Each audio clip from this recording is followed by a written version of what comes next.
Take a small bowl and put in it 10 grams of dry yeast or 35 to 40 grams of fresh yeast. Add 1 tablespoon of flour, 1 tablespoon of sugar, and pour over everything with 250 milliliters of warm water. Mix everything and let it rest for as long as we need to prepare the other ingredients. Put 1 kilogram of soft flour into the bowl we'll use for kneading. From this flour, I took 1 tablespoon for the yeast. Add 1 heaped tablespoon of salt. Mix everything a little like this. I pour in 300 milliliters of lukewarm water, the activated yeast. It doesn't need to be fully activated.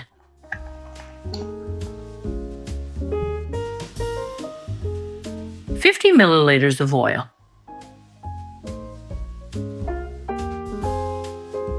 Then I mix everything with a wooden spoon.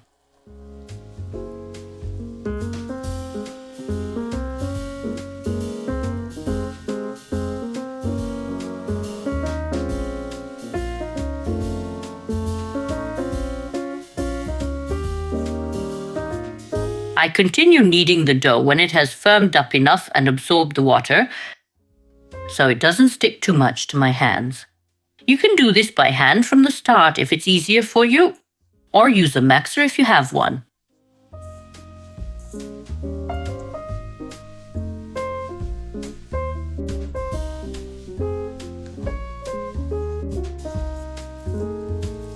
I knead everything gently until the ingredients are almost combined.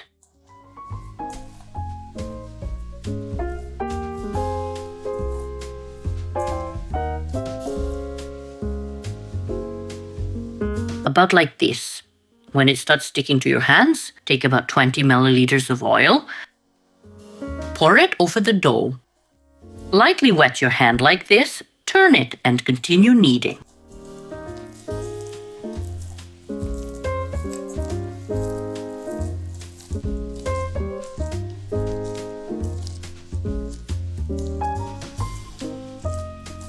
About like this.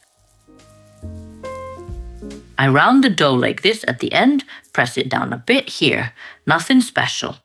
Smooth it with my hand, cover and leave for 30 to 60 minutes in a warm place, depending on how much time I have. When the dough has risen, I take it out of the ball. Knead it lightly on a flat surface. The dough isn't sticky, then divide it into 10, 12 or 14 parts, depending on whether you like smaller or larger ones.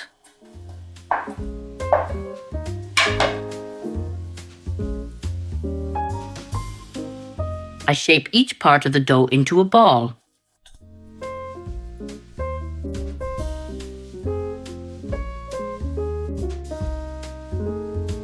If you don't know how with one hand, place it like this. Then fold each side into the middle like this.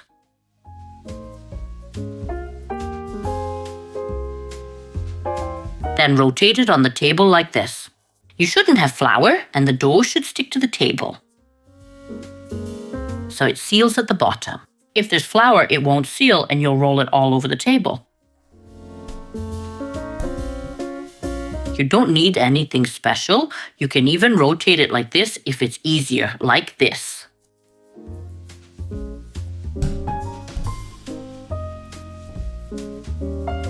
I shape the last dough ball. Place it on the table like this to rest for 5 to 10 minutes while I prepare the filling. Here I have 500 grams of crumbled cheese, which isn't salty, so I'll add salt. I add 100 grams of grated Kashkaval cheese. You can use any semi-hard cheese. And 300 grams of ham, sausage, or any salami. You can make the filling to your liking. It can be just cheese. Now I mix everything.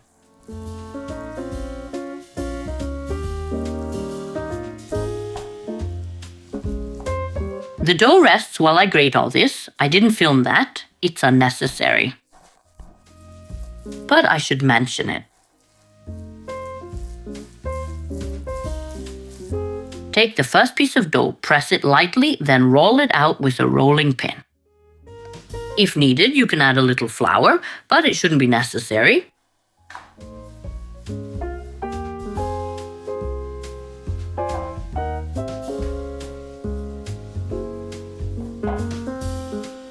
About like this. Now make a hole in the center. Take the filling and spread it all around the edges.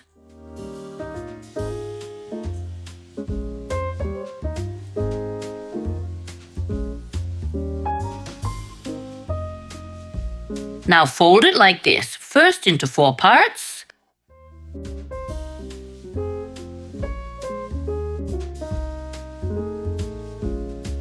Approximately, then fold the rest.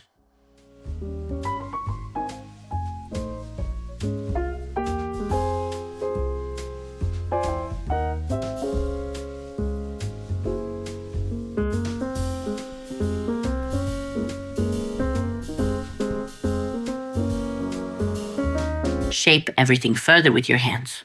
We've made the gevrek, we can place it on the baking tray. Repeat the process with the remaining dough pieces.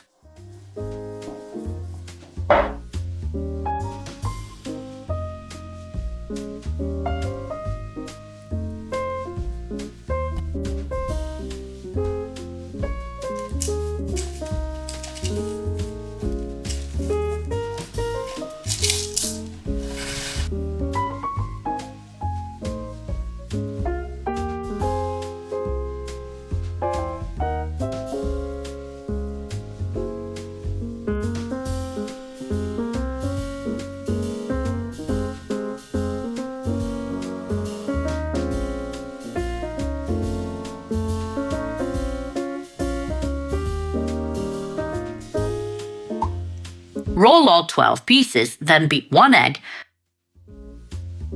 and brush each gevrek with the beaten egg.